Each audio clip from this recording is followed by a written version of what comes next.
Hi everyone, welcome back.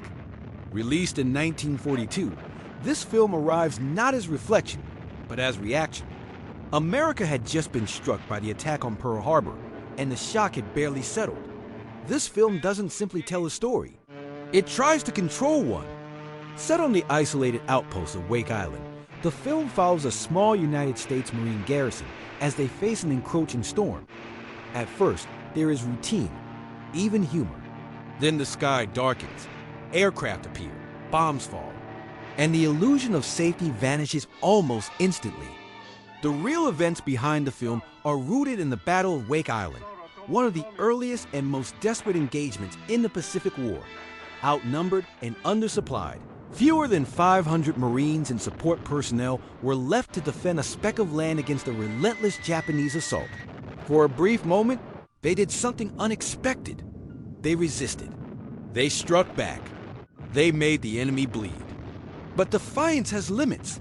The film chooses to linger on bravery, on unity, on the idea that courage alone can hold the line. What it softens is the inevitability. In reality, Wake Island was cut off, its defenders exhausted, its defenses crumbling. When the second invasion came, it did not falter. On December 23, 1941, the island fell. And then came the silence. The movie avoids what followed: captivity, forced labor, executions, the long shadow that stretches far beyond the battlefield. Instead, it reshapes defeat into something more palatable, something that could be absorbed by a nation still trying to understand how quickly the world had changed. Yet beneath its surface, the darkness seeps through. You can feel it in the isolation, in the inevitability, in the quiet understanding that no reinforcements are coming. The men on Wake Island were not just fighting the enemy. They were fighting time, distance, and abandonment. In historical memory, Wake Island became a paradox.